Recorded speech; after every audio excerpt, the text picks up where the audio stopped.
Hi everyone, my name is Donald Duck and I am 22 years old.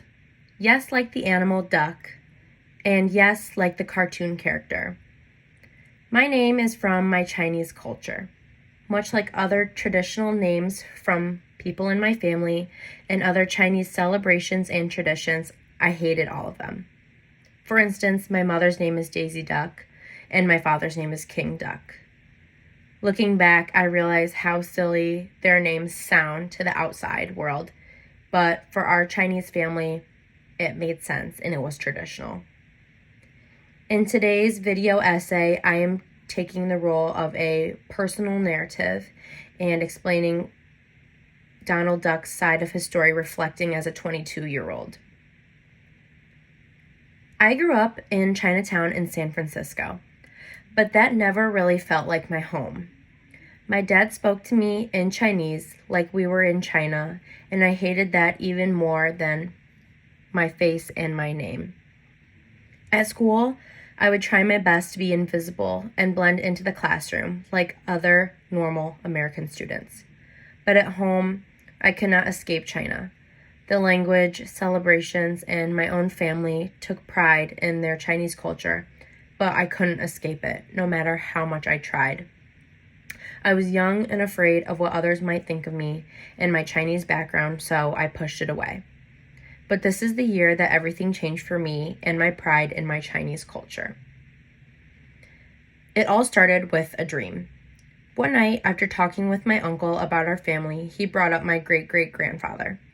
This sparked me to dream about him, so I dreamt of him the following night about decades and generations of the Ducks and Lees.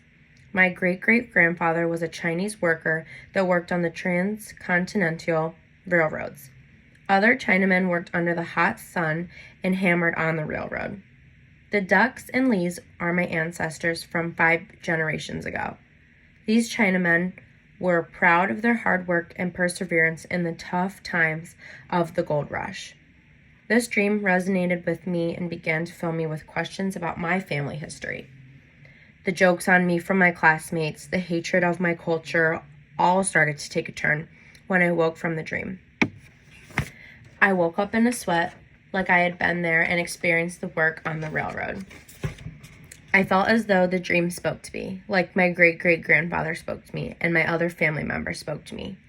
My history spoke to me. The things I was running from turned out to be waiting to change my mind in this dream. Then it was Chinese New Year. Fireworks popped every now and again.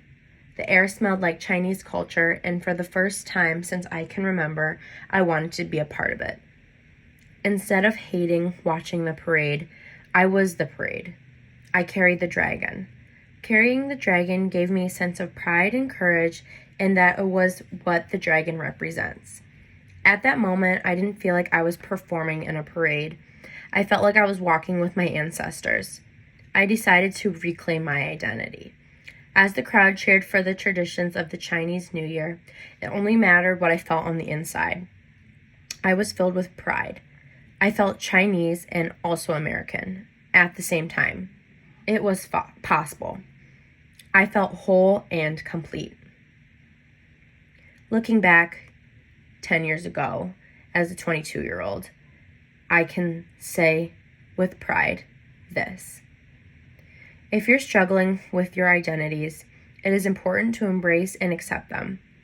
Every single human on this earth has a backstory, much like my great-great-grandfather's.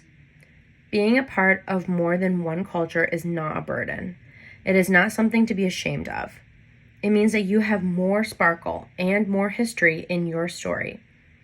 You do not have to choose assimilation over balancing your multicultural identity. It is possible to be more than one thing in this world, and it is what makes you unique.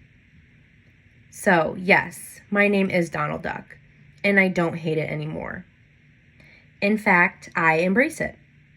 I carry it on as the story of my great-great-grandfather and the other ducks that carried it on after.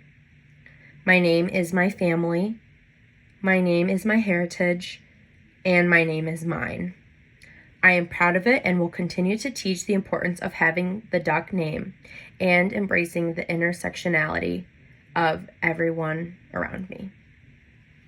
Thank you.